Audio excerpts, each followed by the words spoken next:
అందరికీ నమస్కారం. ఇక్కడికి వచ్చిన మీడియా మిత్రులందరికీ కూడా thank you so much for coming.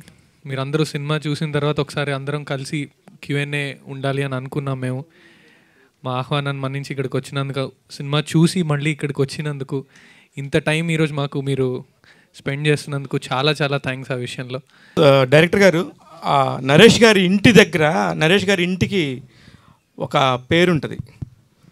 అది ఎవరు గమనించారో లేదో నాకు తెలియదు, కానీ అదే ఆ పేరు నేను చెప్పాలా వద్దా, అది ఒక క్యాస్ట్కి సంబంధించింది. అది ట్రూ ఇన్సిడెంట్ కాబట్టి ఆ పర్టికులర్ పేరు పెట్టారా సుబ్బు గారు అండ్ డైరెక్టర్ గారు ఇద్దరు చెప్పాలి. లేదు సార్, బేసికల్లీ ఇప్పుడు అవి పెట్టడం వల్ల మనకి ఇంకొంచెం రిలేటబిలిటీ ఉంటుంది. లైక్ ఆ రిలేటబిలిటీ ట్రూ ఈవెంట్స్ అన్నారు కదా, అది ట్రూ? నో సార్ అలా తీసుకోకూడదు మనం. అదే అందుకని అది డేంజర్. అది అలా నో అలా తీసుకోకూడదు. కాకపోతే ఏంటంటే ఇప్పుడు సంథింగ్ లైక్ ఒక పర్సన్ని, ఇప్పుడు నరేష్ గారి ఫ్యామిలీ, నారాయణ ఫ్యామిలీ అని పెడితే రిలేటబిలిటీ ఏమి ఉండదు. అలా కాకుండా ఒక మంచి మనలో ఉన్న ఒక ఏమంటారు ఆ పర్టికులర్ సెక్షన్ని తీసుకొని పెడితే అది ఏమంటే మోర్ వాళ్ళకైనా కానీ నేను ఒక హీరోని చూపించాను కాబట్టి అది బాగుంటుంది. నాకు I like the name and know the particular division కదా, అందువల్ల పెట్టాం. కానీ ఇట్స్ నాట్ రియల్ అండి. అంటే ఇది 2-3 సార్లు జస్ట్ క్లోజ్లో అబ్జర్వ్ చేయండి అన్నట్టుగా సుబ్బు గారు పెట్టారేమో అన్నట్టుగా అనిపించింది నాకు. లేదండి, నథింగ్ లైక్ దట్. నరేష్ గారు, మీకు మారుతి గారు బాగా కలిసి వచ్చారు సార్. ఎలాగా ఆయన ప్రజెంట్స్లో ఉన్న కలిసి వస్తున్నారు, డైరెక్షన్లో ఉన్న కలిసి వస్తున్నారు. ఇప్పటికీ బల్లె బల్లె మాగడవై ఇంకా అలా గుర్తుంటుంది. మీరు ఇక్కడికి వచ్చేసరికి ఇంత ఏడిపించేశారు. రియల్లీ సూపర్గా ఉన్నారు సార్. ఆ క్యారెక్టర్ మీకు చెప్పినప్పుడు ఎలా వినిపించుకొని ఎలా మైండ్లోకి ఎక్కించుకుంటారో, కానీ మీ ఆన్ స్క్రీన్ ప్రజెన్స్ కన్నా ఆఫ్ స్క్రీన్ ప్రజెన్స్కి అసలు సంబంధమే లేదు. Thank you so much. ఎలా అనిపించింది సార్ ఎంటైర్గా మీరు చూసినప్పుడు? మీరు మొత్తం చూసి ఉంటారు కదా, ఈ అన్ని రెస్పాన్స్ చూసినప్పుడు ఇది ముందే ఎక్స్పెక్ట్ చేశారా మీరు? ఇది ఒకటండి, ఒక చెట్టు ఎదిగినట్టే. ఒక విత్తనం, మంచి విత్తనమే సెలెక్ట్ చేసుకుంటాం, విత్తనాలు కూడా అలా ఈ స్టోరీ. రెండోది, దీనికి నీళ్లు పోసి పెంచిన వాళ్ళు, ఎరువేసి పెంచిన వాళ్ళు మారుతి గారు, నిమ్మకాయల ప్రసాద్ గారు, ఇలాంటి వాళ్ళు. అఫ్కోర్స్ ఆయన అంటే ఈజ్ ద ప్రొడ్యూసర్. నేననేది ఏంటంటే the people around this project. తర్వాత నేను వచ్చింది వర్ధన్ షూట్ చేసి, అంటే నేను I'm a method actor. Basically I go by the character. అసలు వెన్ ఐ గో, కార్లో వెళ్తున్నప్పుడే ఐ స్విచ్ ఆన్. వాళ్ళు కింద పడి దొరలమన్నా, ఏం చేయమన్నా, ఎక్కడ ఏదైనా nothing, we don't feel anything. అసలు అప్పుడు ఏమన్నా ఒక సెకండ్ కొంచెం కష్టంగా అనిపించిందేమో, కానీ బట్ ఎందుకంటే ఆ వైజాగ్లో, ఆ రెయిన్లో, నైట్, ఆ సీన్స్ ఇవన్నీ కూడా. బట్ నేను మొన్న ఫస్ట్ టైం చూస్తున్నప్పుడు చెప్పాను కదా, బొట్టన వేలు ఇంటర్వెల్కి కాలు ఇక్కడ ఉందని, ఒత్తుపట్టేసి ఉందని. I could feel the emotion as an audience, not as an actor or as an industry man. So అప్పుడే అనిపించింది నాకు ఈ సినిమాకి ఫ్యూచర్ ఉందని. ఏదైనా కూడా ఫైనల్గా ఇవాళ మార్నింగ్ నుంచి దానికి మంచి మొమెంటం రావడం, ప్రీమియర్స్ అన్నీ ఫుల్ అయిపోవడం, టికెట్స్ ఎక్కువ అడగడం, ఇవాళ అన్నిటికంటే నిజంగా పాత్రికేయ సోదరులు మీరందరూ, ఈ అభినందన సభ అనేది చాలా అరుదుగా జరుగుతుంది. ఇదే మాకు బ్లెస్సింగ్ అనుకుంటున్నాం. సో అంచెలంచెలుగా కాన్ఫిడెన్స్ పెరిగిందండి, ధైర్యంగా ఉన్నాం. ఈ సినిమా ఖచ్చితంగా విజయపాల్ రెడ్డి గారు చెప్పినట్టు మంచి సినిమా చేయాలని వచ్చాడు, ఆయన చేశాడు. 2 మంచి సినిమాలే, ఇది అద్భుతమైన సినిమా చేశాడు. సో వీఆర్ గోయింగ్ టు, మంచి వర్షం పడుతుంది. It's a blessing, God bless. Vijay గారు సార్, నాకు తెలిసి నేను ఇన్ని సంవత్సరాల్లో ఒక ప్రొడ్యూసర్కి ఒకే నెలలో ఇలా జరగటం అనేది 2 విషయాలు, 2 కూడా ఎక్స్ట్రీమే. ఒకటి అదేమో ఎక్స్ట్రీమ్ అనుకోలేదు, ఇది ఒక ఎక్స్ట్రీమ్ నెక్స్ట్ లెవెల్కి వెళ్తుంది. ఈ 2 కూడా ఎవరన్నా ఫేస్ చేయలేదు సార్ ఇంతవరకు. ఫస్ట్ టైం మీరు ఫేస్ చేశారు. What is your opinion sir? Opinion ఏముంటుంది సార్, అది ఎక్స్పీరియన్స్, ఇది ఎంజాయ్మెంట్ అనుకుందాం. అంతే కదా. Yeah, I feel happy sir. అంటే నేను తీసేది బాగా తీద్దాం అన్నదే ఉంది సార్, మిగతాది నా చేతిలో లేని నా చేతిలో లేదు. నా చేతిలో ఉన్నది 100% నేను ఇస్తాను సార్. అదైతే ప్రామిస్ చేస్తున్నా, ముందైనా ఇప్పుడైనా ఇంకెప్పుడైనా. అలా ఎలా ఉంటారు సార్ అంత కూల్గా, అంత కామ్గా, కంపోజ్డ్గా? Probably DNA. మా ఫాదర్ వీళ్ళందరూ కూడా కూల్గా ఉంటారు, ఆ డిఎన్ఏనేమో. అంకిత్ గారు సార్, ఇలాంటి ప్యాషనేట్ ప్రొడ్యూసర్స్ సార్ అపజయాలు ఉండవు, ఎప్పటికీ ఉండవు సార్. అవి పాఠాలు, విజయాలు మాత్రమే ఉంటాయి సార్. Very nice. నిజంగా అది ఒకటి పాఠం అయితే ఇది విజయం అంటున్నారా? అంతే అంతే. ఓకే, ఇట్లా సార్ అంకిత్ గారు మీరు ఎదుగుతున్న టైంలో డెఫినెట్గా మీరు బడ్డీ చిన్న కుర్రోడు, కొత్తగా వస్తున్న ఇండస్ట్రీకి సంబంధించిన ఇలాంటి ఒక క్యారెక్టర్ ఎన్నుకునేటప్పుడు ఏం ఆలోచించి ఎన్నుకుంటారు ఒక క్యారెక్టర్ని? సార్ ఒకటే ఆలోచన సార్. నేను చాలామందికి ఎవరినైనా ఈ ప్రశ్న అడిగినా నాకు ఒకటే మైండ్లోకి వస్తుంది. నేను ఇక్కడ యాక్టర్ అవుదామని వచ్చాను. యాక్టర్ అవ్వాలంటే యాక్టింగ్ చేయాలి, యాక్టింగ్కి స్కోప్ ఉన్న క్యారెక్టర్స్ చేయాలి. తెర మీద ఎంతమంది ఆడియన్స్ ఎలాంటి మైండ్ సెట్తో కూర్చున్నా, ఎలాంటి ఆలోచనలతో కూర్చున్నా వాళ్ళని సినిమాలోకి మన పర్ఫార్మెన్స్తో లోపల లాగేయాలి. ఆ ఆపర్చునిటీ నాకు ఈ సినిమాలో కనిపించింది, నేను చేయగలను అనిపించింది. And I took the decision, చేస్తున్నాను అని. అంతే సార్. నేను అంకిత్ గురించి ఒక మాట చెప్పాలండి. ఎందుకంటే హీరో అనేది it's a slightly older term, చాలా తక్కువ మందికి అది వర్తిస్తుంది. యాక్టర్ అనేది it's a biggest term. Actor hero కావచ్చు, హీరో యాక్టర్ కావచ్చు, ఎలానా కావచ్చు. అంకిత్ అండి, నేను మొన్న కూడా చెప్పాను, he is the surprise of the film. Different shades, నేను ఈ మధ్యకాలంలో న్యూ కమర్స్లో అంత డిఫరెంట్ షేడ్స్ చూడలేదండి. I'm really proud that we worked in this film together. We are going to see a great actor. Yes, true sir, true sir. Vardhan గారు ఒకటి last question sir.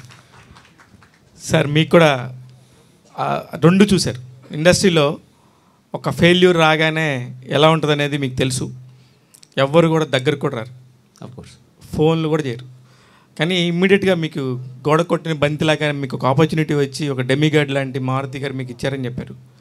ఈ రోజున ఎలా ఉండింది సార్? ఫైనల్గా అన్నీ చూసేసారు, అయిపోయింది, 1 year అయింది. ఆ డే నుంచి ఈ డే వరకు ఈ 1 year జర్నీలో వాట్ ఈస్ దిస్ మూమెంట్ మీరేమనుకుంటున్నారు? ఒకలాగే ఉంటుంది sir. I will balance same. అంటే ఇన్ని ప్రమోషన్స్లో, ఈ టాపిక్లో అన్నింటిలో కూడా మాట్లాడుతున్నాం కదా, మీ పాయింట్ ఆఫ్ వ్యూలో మీరు రివ్యూ కనుక చెప్తే దీనిలో నెగిటివ్ పాయింట్స్ అంటే ఏం చెప్తారు మీరు? That's a discussion sir. Negative points అని అంటే బేసికల్లీ ఒక మూవీ చేసినప్పుడు సార్ అన్నీ ఉంటాయి కదా సార్, పాజిటివ్స్ ఉంటాయి, నెగిటివ్స్ ఉంటాయి. అఫ్కోర్స్ మీ పాయింట్ ఆఫ్ వ్యూలో ఊరికే అదే సార్. అంటే మాకు టెక్నికల్గా నెగిటివ్స్ కనిపిస్తాయి ఎక్కువ, అంతే. టెక్నికల్గా అరే ఇక్కడ ఈ సౌండ్ రావాలింది, ఇక్కడ ఇది పోయింది, అంతే. కానీ కథ wise we are 100% satisfied. Very nice sir, all the very best. And మేము ఏం చెప్పాలనుకున్నామో మనస్ఫూర్తిగా చెప్పాము. టెక్నికల్గా ఉంటాయి లాస్ట్ వర్క్. అంకిత్ గారు, ఇప్పుడున్న టైంలో థియేటర్, మీరు అక్కడ కూడా మైక్ సరిగా పట్టుకోలేదండి. థియేటర్కి రావాలి అంటే లిటిల్ స్టార్ లాంటి, లిటిల్ హార్ట్స్ లాంటి సినిమా రావాల్సిందే, చిన్న సినిమాలైనా కూడా. అక్కడ కూడా హీరో ఎవరు అంటే పెద్దగా ఎవరికి ఏం తెలియదు. బట్ ఈ మూవీకి కూడా హీరో ఎవరు అని ఫస్ట్ అడుగుతున్నారు బ్యూటీ అని సినిమా చెప్తే. సో ఒక కొత్త హీరో, అంటే కొత్త అంటే ఆల్రెడీ మీరు చేశారు, బట్ కొంచెం టాప్ హీరో అయితే కాదు కదా. ఇప్పుడు టికెట్ తెగాలంటే మాత్రం టాప్ హీరోస్కే ఎక్కువ తెగుతున్నాయి. సో ఏం చెప్తారు? ఒక కొత్త ఆర్టిస్ట్ని ఎంకరేజ్ చేయాలంటే సినిమా బాగుంది, బట్ థియేటర్ వరకు రావాలి అంటే వాళ్ళు ఆలోచిస్తారు, ఏముందులే 2-3 రోజులు అయితే వచ్చేస్తుంది కదా, లేకపోతే 15 days ఆగితే ఓటీటీలో వస్తుంది, ఇట్లా అనుకుంటారు. సో ఏం చెప్తారు అసలు థియేటర్కి ఎందుకు రావాలి అంటే? మేడం, ఇప్పుడు మీరు అన్న మాటల్లోనే పెద్ద పెద్ద యాక్టర్స్కి టికెట్ తెగుతుంది అన్నది మీరు అన్నారు. వాళ్ళు బిల్డ్ చేసుకున్న ఫేస్ వాల్యూ అలాంటిదంటే, పలానా మొన్న ప్రీ రిలీజ్ ఈవెంట్లో కూడా అన్నాను, పలానా ఫేస్ చూస్తే మనకు ఒక నమ్మకం కలుగుతుంది, అరే సినిమాలు బాగుంటాయి అని వెళ్తారు. అలానే ఒక ఫ్యాన్ బేస్ క్రియేట్ అయ్యేది, లాయల్ బేస్ క్రియేట్ అయ్యేది. కానీ మీరు ఇప్పుడు అబ్జర్వ్ చేస్తుంటే మేడం, తెలుగు ఆడియన్స్ అన్నవాళ్ళు, సినిమా ఆడియన్స్ అన్నవాళ్ళు కంటెంట్ బాగుంటూనే వస్తున్నారు, అది పెద్దవాళ్ళకైనా ఎవరికైనా. సో మళ్ళీ కంటెంట్ అన్నది మనకి మెయిన్ అయిపోతుంది. నా ధైర్యం సినిమాలో ఉన్న కంటెంటే అండి. అండ్ పాపం మీరు ఇందాక ఇబ్బంది పడుతున్నారు నాకు రియాలిటీ చెప్పడానికి. నేను పక్కా రియాలిటీలోనే ఉన్నాను. నా ఫేస్ చూసి టికెట్ తెగే రోజు ఈ రోజు కాదని నాకు తెలుసు, ఆ రోజు త్వరలోనే వస్తుందని కూడా నాకు పక్కా తెలుసు, అది డౌటే లేదు. ఎందుకు అంటే నాకు ఒక క్లారిటీ ఉంది, సినిమా బాగుంటే మనం బాగుంటాం.